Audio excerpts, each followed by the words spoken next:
자, 여러분 반갑습니다.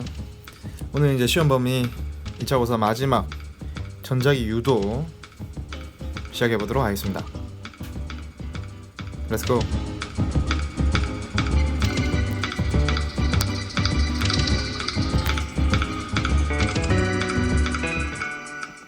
자, 우리가 지금 전자기장이라는 단원에 대해서 이야기를 하고 있습니다. 그죠?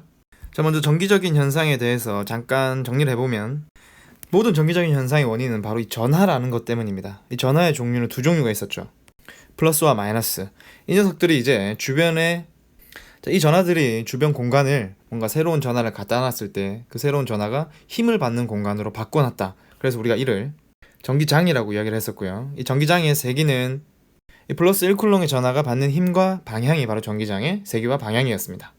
자, 그리고 이 전기장은 우리 눈에 보이지 않기 때문에 시각적으로 표현하기 위해서 전기력선이라는 걸 그리죠. 자, 전기력선은 플러스 극에서 나와서 마이너스 극으로 들어가고, 자, 나머지 내용이 길어지니까 앞에 내용을 참고하세요. 자, 이 전하가 움직이지 않고 정지해 있는 녀석을 우리가 정전기라고 불렀다, 그죠? 이 정전기 유도 현상까지 우리가 배웠습니다. 자, 그리고 정전기 유도를 할 때 우리가 물질 속을 자유롭게 움직일 수 있는 자유전자에 대해서 이야기를 했는데, 이 자유전자들이 움직일 때 우리는 바로 전류가 흐른다라고 이야기를 합니다. 보통 플러스 전하를 띤 녀석이 움직일 때도 전류가 흐른다라고 하지만 대부분의 경우에 마이너스 전하를 띤 이 전자가 움직이는 경우를 전류가 흐른다고 이야기를 하죠. 자, 그리고 자석과 관련한 자기 현상입니다. 자기 현상의 원인은 자라는 녀석이 있는데 그런 걸 깊게 다루진 않고요. 우리가 배웠던 내용은 어떤 자기적 성질을 띤 물체가 주변 공간을 자기력이 작용하는 공간으로 바꿨다 해서 자기장이라고 이야기를 했고요. 이걸 또 자기력선으로 표현하는 것까지 했죠.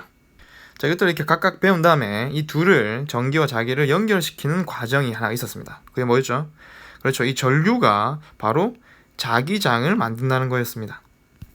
이거는 웨른스테드가 전류 근처에 나침반을 가져갔을 때 나침반이 돌아가는 걸 보고 전류가 자기장을 만드는구나, 이렇게 생각을 했죠. 자, 이까지 하고 나면은 뭔가 부족한 게 있습니다. 자, 전류가 자기장을 만들었다면 자기장 또한 전류를 만들 수 있지 않을까, 이런 생각을 하게 된 거죠. 그래서 많은 과학자들이 이거 시도했는데 성공한 사람이 바로 패러데이라는 사람입니다. 자, 패러데이의 생각은 자기장 또한 이걸 전류를 만들 수 있지 않을까, 이런 생각을 하게 된 거죠. 자, 그래서 패러데이는 자석을 가지고 이제 전류를 만드는 그런 여러 가지 실험을 하게 됩니다. 자, 패러데이는 먼저 이런 원형 고리 도선을 준비를 합니다. 자, 그리고 이렇게 자석을 가져왔죠. 자, 이렇게 자석 주변에 이제 도선을 놓고 기다리는 거야, 전류가 발생하기를. 이 전류가 발생합니까? 발생 안 하죠. 만약 이게 가능하다면은 모든 자석만 하나 들고 다니면 무한 발전기가 있는 거 아니야, 그지?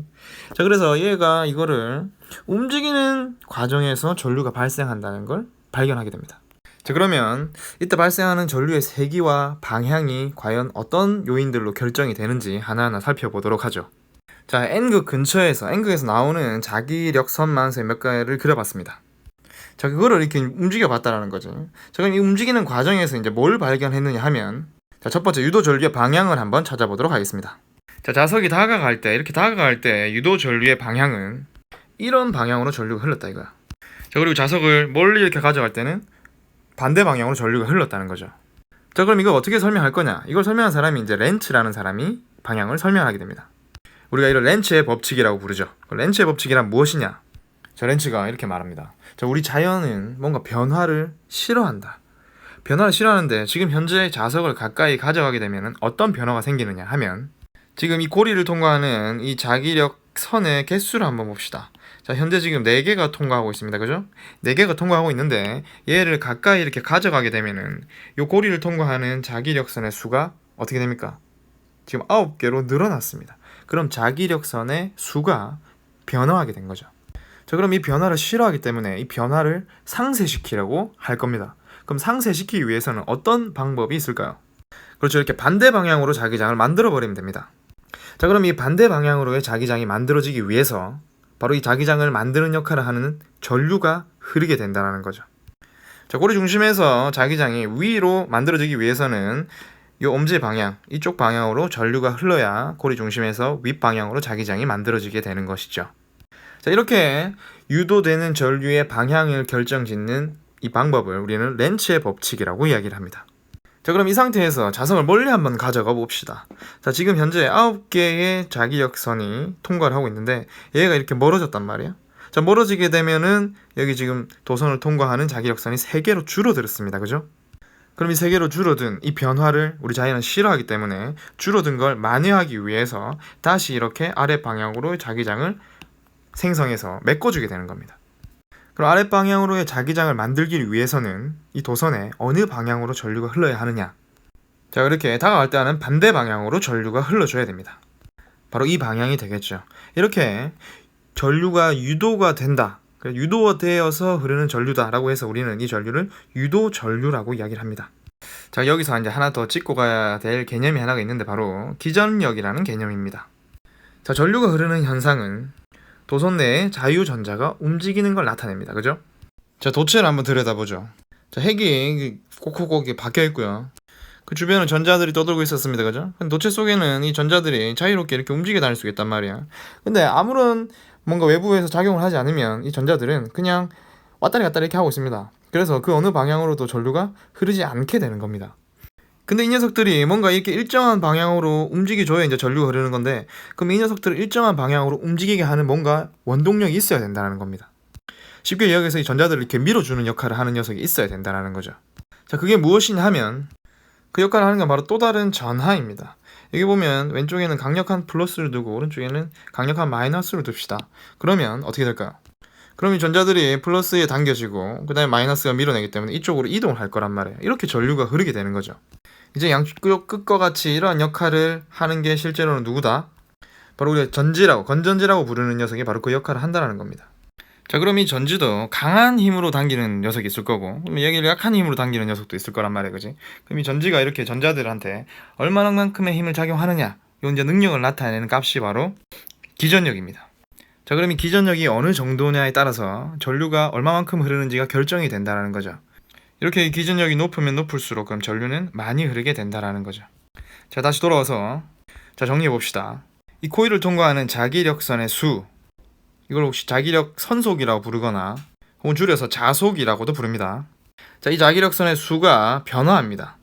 그럼 우리 자연은 이 변화를 싫어하기 때문에 이러한 변화를 방해하는 방향으로 전류가 흐르죠. 이때 흐르는 전류를 유도 전류라고 합니다.